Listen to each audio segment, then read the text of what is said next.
Okay, what I'm going to show you guys first is a selection and why we'll use it. Okay, and then I'll take it further to show you how to do it, make alpha channels.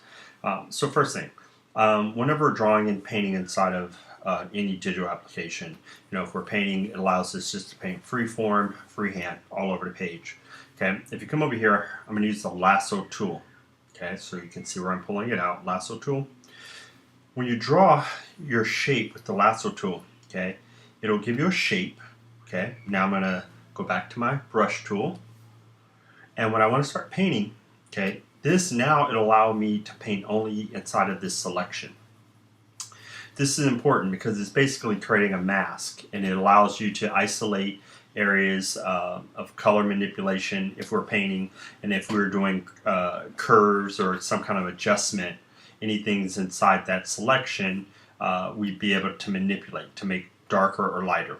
Okay, so this is really important because it allows us to isolate our color and also what we're painting with the selection. Now, one thing that's important is that when you're making a selection, okay, let's say I make another selection. Well, what if I wanted to come back to this selection? Well, I lost it. Okay, so what you can do is if you create a selection like I have here, and I know that I want to come back to this over and over again.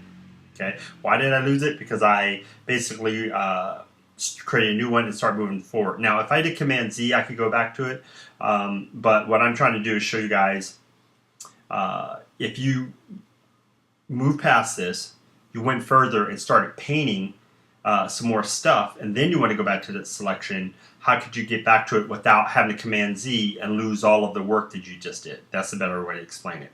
So now, once I have this selection, what you would do is go over to your channels, okay?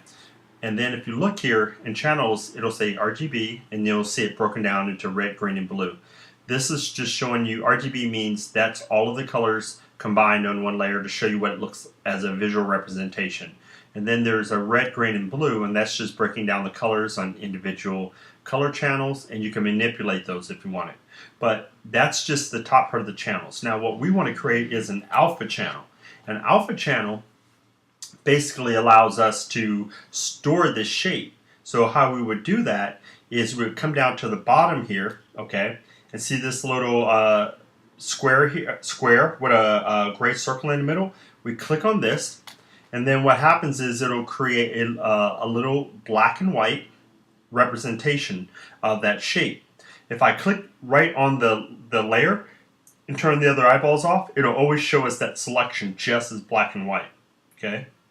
So look, if I turn on the eyeball on this top one, RGB, it'll show everything that's black will turn red. It doesn't mean that that's actually going to show up color as red.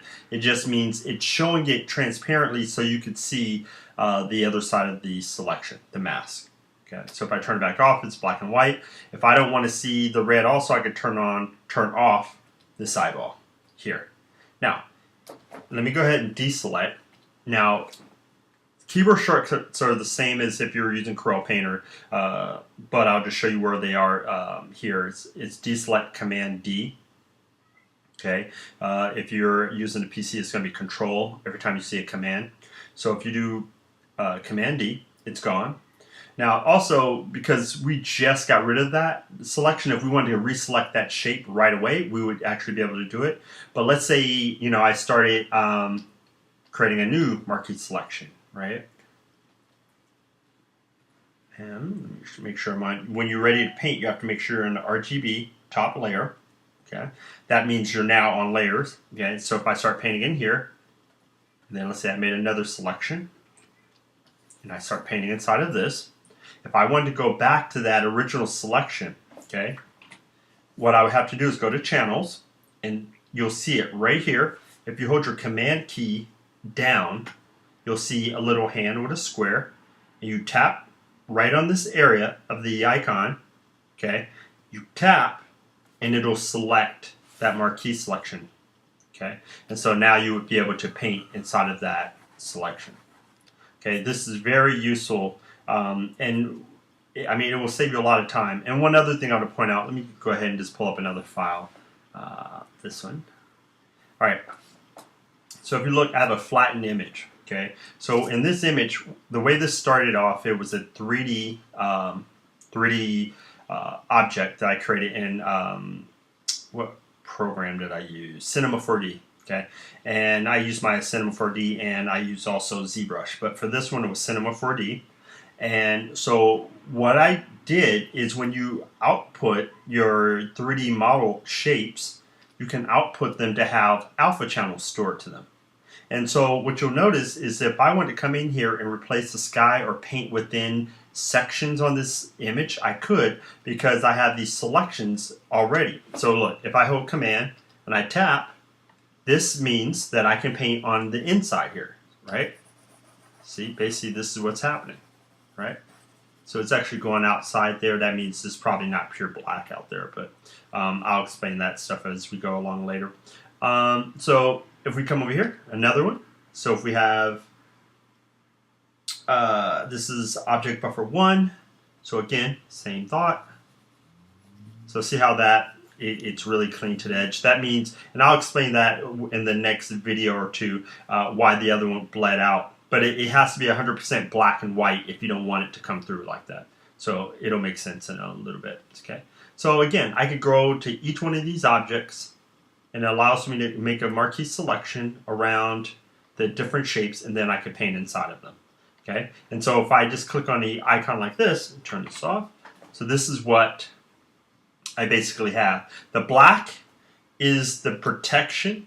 The white is the exposed area that you would be able to paint in or manipulate with layers, adjustments, or color by paint, or curves, levels, or anything like that. Okay, and so let's see this. So we saw that one. Oh, and if you have two eyes on at the same time, it will just show you different degrees of the red transparency. But so highlight that one. So that's pretty much it. Okay, so hopefully this is beginning to make sense. This is a really important step, because if you're doing matte painting or even just any kind of painting, you want to have those selections always stored so you can always access them. Okay, so that's the first part.